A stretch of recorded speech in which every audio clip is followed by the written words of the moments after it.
All right, today's the day. We're gonna make ribs. So here's what we got. I've got some pork loin back ribs. So there's two kinds of ribs basically that you'll be looking at when you get ribs. There's back ribs, which are like the baby back ribs, and then there's spare ribs, which is just a different part of the pig, which is, I believe it's the top part. But anyways, those are the two basic kinds. Sometimes you'll hear like a St. Louis cut, which is the spare ribs as well. But I personally like the back ribs. We're going to do ribs two ways today. So if you don't have a smoker, no worries. I'm going to show you how to do them in the oven. And if you do have a smoker, this is a Traeger pellet grill. So it's got pellets in there, wood pellets. And I'm going to smoke them in that. So smoking them in here is going to take about 6 hours. I'm going to do what's called the 3-2-1 method, which is 3 hours just going to cook it straight on there. 2 hours they're going to be wrapped in foil, and then 1 hour not wrapped in foil, and we're going to put a little bit of sauce on it. And then in the oven it's going to be more around probably 3.5 hours is what I'll cook them in the oven, wrapped in foil with a little bit of juice in there. And then I'll probably put it on like the gas grill, or we can crank the heat up here to get it finished off. But I'll show you how that all works. Okay, so these two I'm going to end up doing out on the smoker, and I'll show you, we want to pull off the membrane on the back, and I'll show you how I do that when it comes to the oven ribs. Here's what I'm going to put on these ribs. So I'm going to put some extra virgin olive oil on here, and I'm going to put the paleo pink powder, which is really good, powder pink, whatever, and garlic powder. Sorry if those are a little blurry, but I'm going to put those, I'm going to season both sides of these. First I'll put the oil on, and then I'm going to season them. Now, the thing with olive oil, right? Cooking with olive oil, smoking point, you don't want to burn olive oil because it can turn bad if you cook it too high. Somewhere around 320 degrees is the olive oil smoke point. So these are going in a 225 degree smoker, and they're never really going to go much past 225. So I can use olive oil. If the ones that are going in the oven, by the way, so these ones in here, there will be a 225 in the beginning, but at the end I kind of heat them up past 225, so I'm going to use avocado oil on those. Alright, let me get these seasoned up here. My son Colton is holding the phone. Thank you, Colton. Alright, I put a little bit of oil already on that one, so I'm going to put a little oil on this one here now. And just rub that in. So oil, really what oil does is kind of, it helps this stuff to stick to it. You could just use something like water if you want. Some people put mayonnaise, or not mayonnaise, but mustard on here as a binder. What happens though is that the mustard is a water base, and all that water ends up just cooking off in the smoker or in the oven, and all you're really left with is a mustard kind of flavor. And if you want the mustard flavor, I just suggest you use a mustard powder then. Another thing about smokers is that if you want a little more smoke on your ribs, water and cold meat actually attract smoke a little better. That's why they kind of spray or mop it a little bit during the process of smoking. And hopefully you don't hear too much of the dishwasher going in the background. Sorry about that. But yeah, they've done kind of like little studies to show that actually the smoke sticks to cold and it sticks to water better than oil, but it still does adhere to oil. But you only get smoke on ribs or meat only for a certain period of time. Like on ribs, it's only for the first like 3 hours. That's why we do like the 3-2-1 method here, because after about 3 hours, you're getting kind of a crust on here, just a little bit of one, and the meat kind of tightens up a little bit, and you're not going to really get a whole lot of smoke penetrating that outer layer after that point. But what I like to do is just I'll spray it with a little water every now and then to help keep it a little bit wet so some of the smoke helps to adhere to it. And another thing that I could have done is I could have done this rub last night, or this seasoning last night, wrap them up in a little plastic wrap and then wrap them in foil after that and let it sit overnight. That will go good too. Just know that for the most part the only seasoning that really penetrates meat very deeply is salt, and that's because of the way it's chemically designed. So the salt molecules are small enough to penetrate the meat deep down, not so much. They really don't penetrate too far down into the meat, but ribs are pretty thin, so you know. Anyways, those are seasoned up. I could have maybe did a little layer of salt on there first, but this is fine. This has some salt in it anyways. So now that these are like this, we'll go ahead and throw them on the smoker. Alright, so let's throw these in the smoker.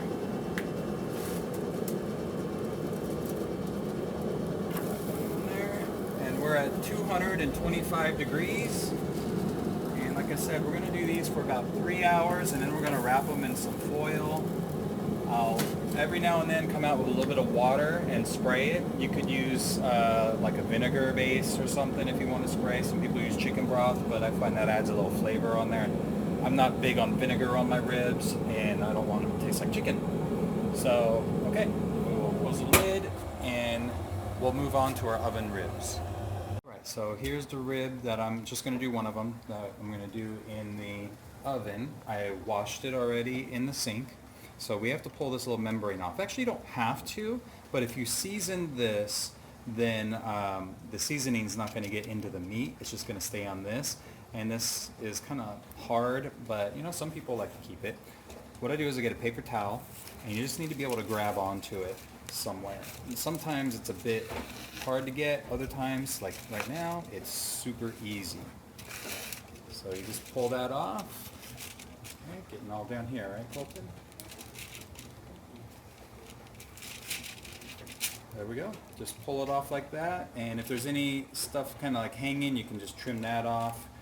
And that's it. So I'm going to season this up exactly the same way you just saw me do the other ribs, and I'm going to use avocado oil because, like I said, I'm going to heat this one up a little past 320 degrees at the end. And it's not going in the oven yet because outside is going to take about 6 hours. This is going to take somewhere around 3.5 hours, 4 hours max to be done. So I'm going to season them up, cover it, throw it in the refrigerator for now. Okay, we're back to me just holding it, so I'll see if I can do this very good. We want to give them a little spray with some water.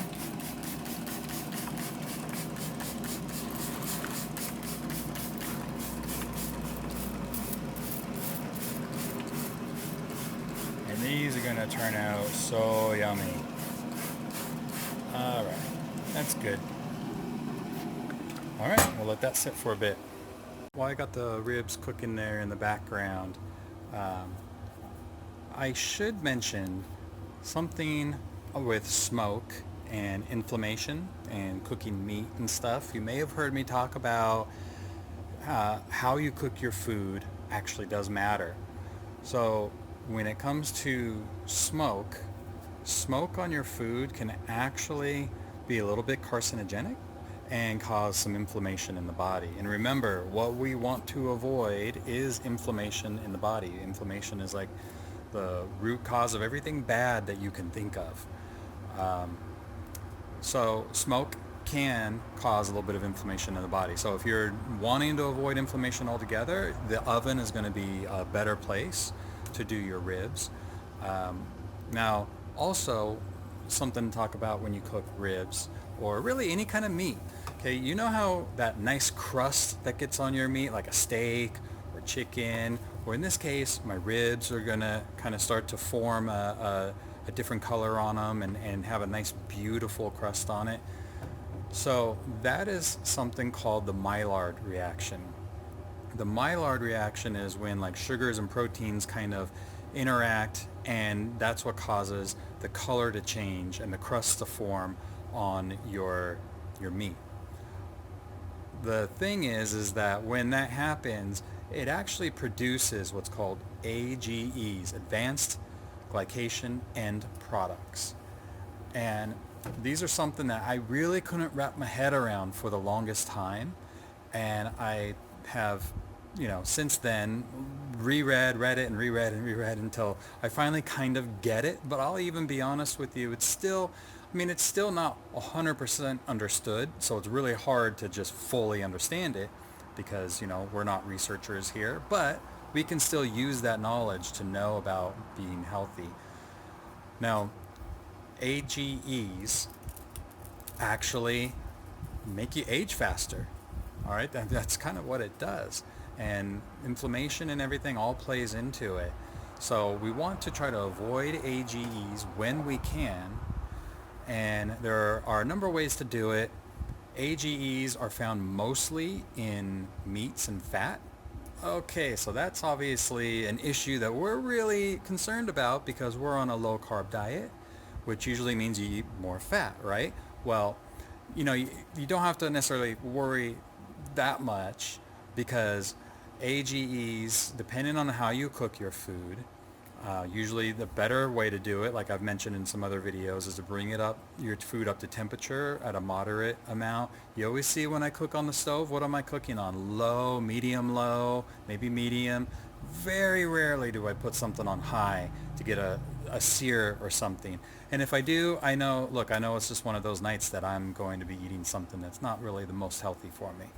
And you have to make those decisions for you. But here's the thing with AGEs is that even though certain foods have some more of it in it, it's really about what happens inside your body, right? I mean, the food could be laid out with AGEs, but in the end, if it's just passing right through your body, then you wouldn't really need to worry about it as much, right?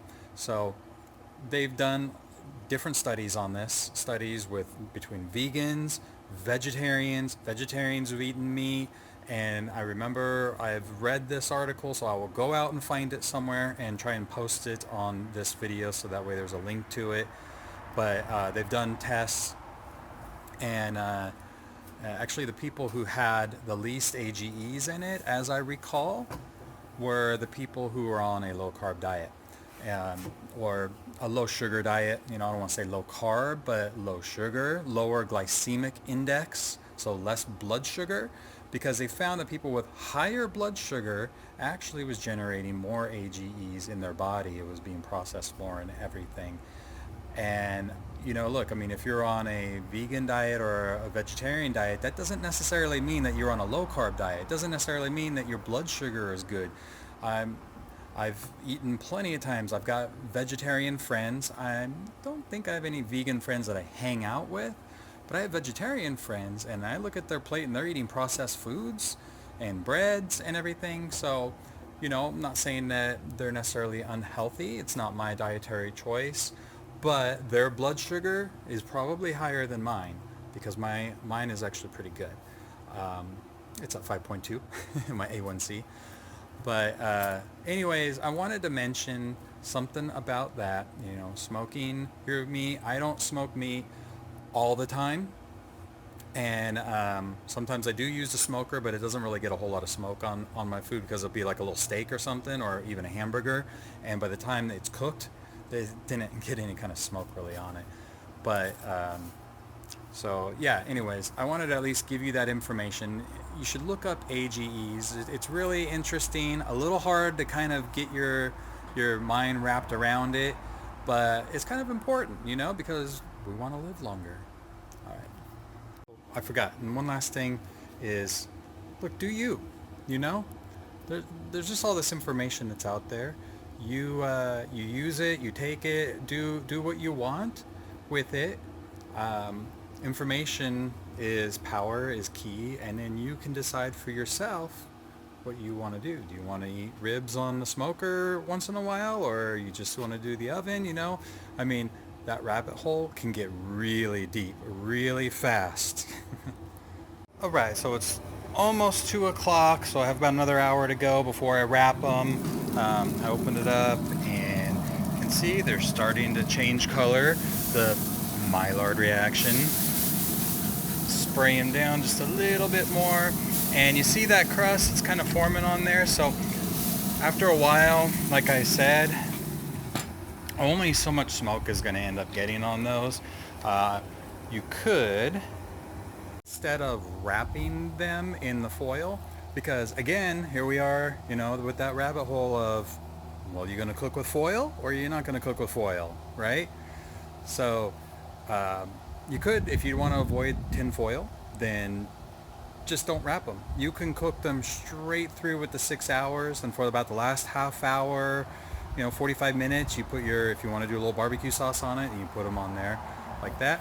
The reason for wrapping them, and we put a little bit of juice in it, like some kind of water or whatever you want to put in there to make it moist in there, is to kind of steam them just a little bit, because that steam is going to make them more tender, kind of the fall off the bone more type thing. If you don't wrap them, then they just won't necessarily be quite as tender, but you'll probably get a little bit more smoke on it, because obviously once we wrap them, then you're not going to get any smoke on it whatsoever. And by the way, I might throw them in the oven at 225 degrees when they're wrapped for 2 hours, because, well, I mean, I don't need to burn up my wood pellets for 2 hours if there's no smoke going to get on them. They're wrapped in foil, right? So, okay, we'll move on to the next part. All right, it's time to get the oven ribs in the oven, and I have that heating up right now. It's going to heat up to 225 degrees. So what I need to do is put a little bit of liquid in here to help kind of steam them, braise them a little bit in a way. So you can add just water, or sometimes we've done apple juice in there. I don't have any apple juice on hand. So what I'm using right now is a little bit of apple cider vinegar. I don't know why this particular camera's not wanting to focus, but that's apple cider vinegar. So I'm just going to put a little bit of that in there. And that's probably good. It's pretty strong stuff, right? I drink it every night, about 1.5 gallons a day. Okay, I'm kidding. But okay, so there's some water. That's filtered water from the little sink thing that I got. Under the sink, filtered water. Just add some water in there, and I'm just going to do this, and I'm going to cover it with foil. It's you can see it's preheating, and there we go. They're in the oven. So my next alarm is due to go off on my phone. I set my phone up to remind me of the things to do, and at 3 p.m. we're going to have to wrap those ribs, and I'll probably throw them in the lower oven at 225. I could put them both in here, I suppose. Maybe I'll do that, but you know how ovens are weird. When you do two things in there, they just don't all cook the same, so we'll see. Alright, it's time to wrap the ribs. I've got a sheet pan over here ready to go. I'm going to probably do them one at a time, and holding a phone at the same time. Alright, so there they are.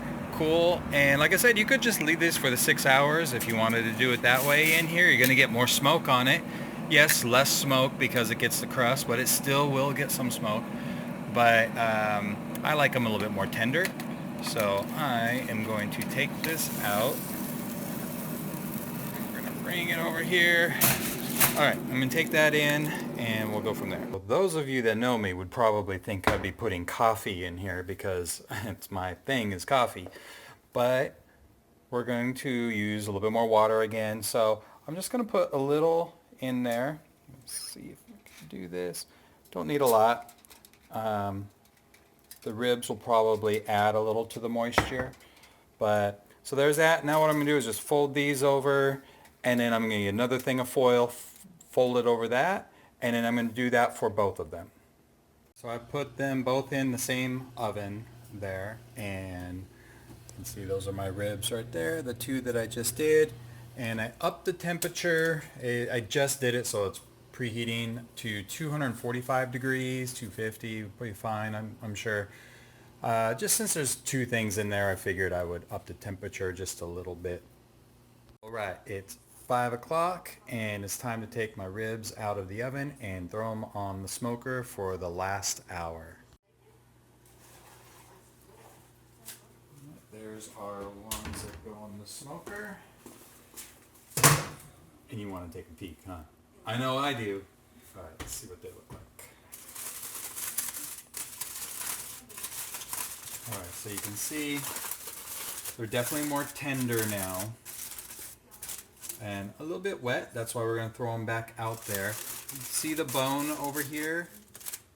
Can you see the bone over there? That's when you can kind of tell. See, look, it's loose. That's why we put it in there. That the bones are loose, so it's going to be nice and tender. Let's go ahead and throw it back on the smoker. I just put them on the smoker. So there they are. I'm going to let them sit there for maybe about a half hour just to kind of dry up a little bit. And then let's talk barbecue sauce.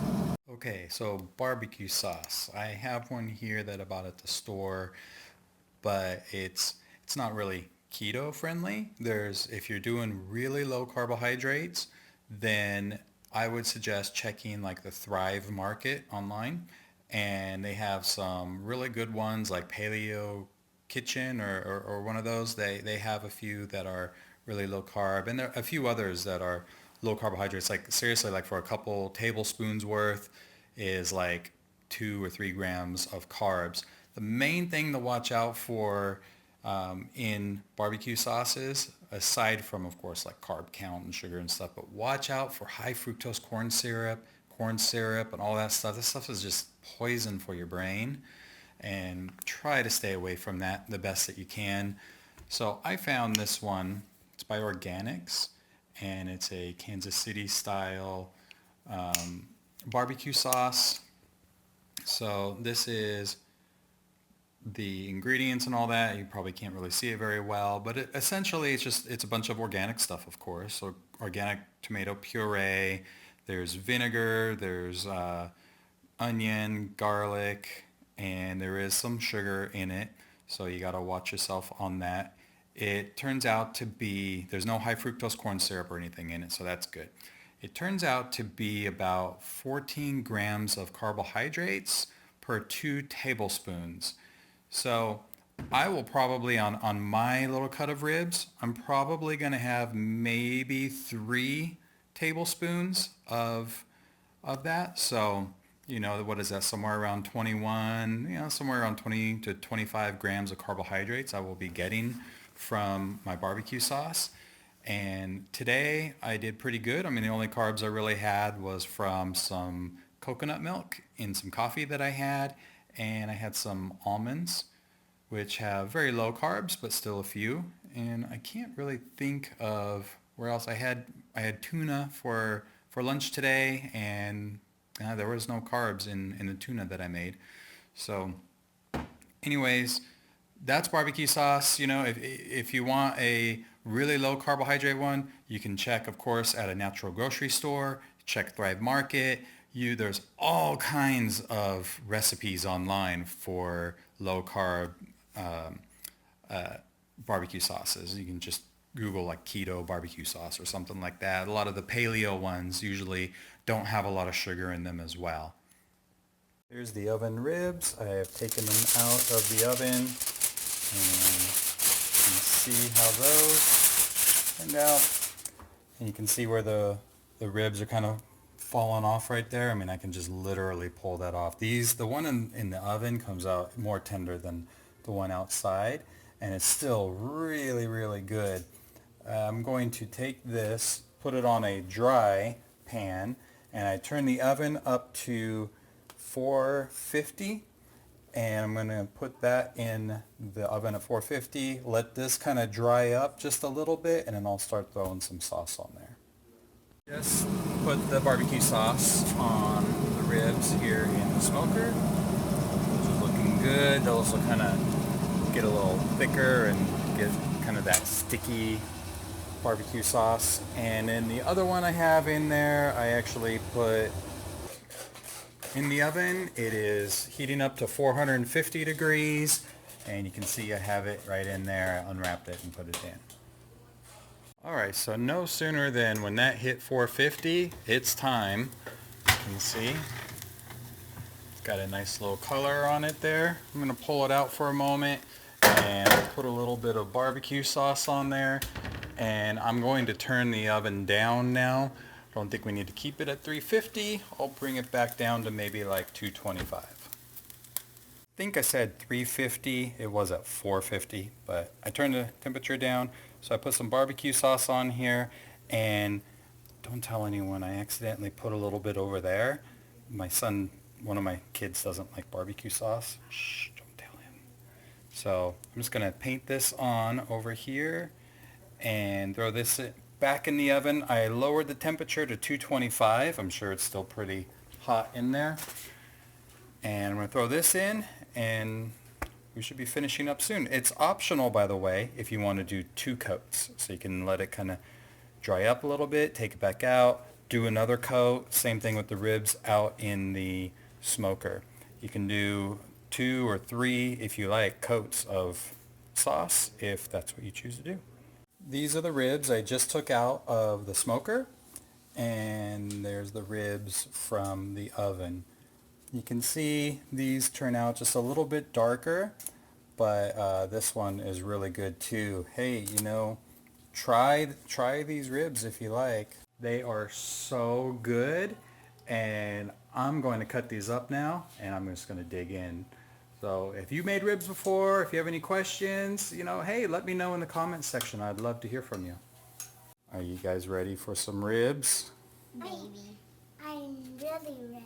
You're really? Well, I can't even see you. You're spinning. You're ready? I'm really All right. ready. We're going to dig in. She likes this part. He is looking at that part. Maybe. Maybe. All right. These are the oven ribs again, and watch how tender these are going to be. So I'm just going to cut that there, and I'm going to bring this over. Alright, and now watch how tender these are. I can literally just pull the bones right out of it. I don't even need to really cut it. So this one here with no sauce on it is going to be for the kids. So I'm just going to pull the bones out. I'm going to chop it all up. Then the one over here, I'm going to, what I do sometimes is I'll pull out every other bone, so that way you get a nice big meaty, like I'll pull this bone out and this bone out, and then you got a nice big meaty one right here, or maybe just this bone or something. But anyways, so that's the oven ribs. Thanks so much for watching this video. Head over to our Facebook group. You can go to carbhaters.org/group, and we'll see you there.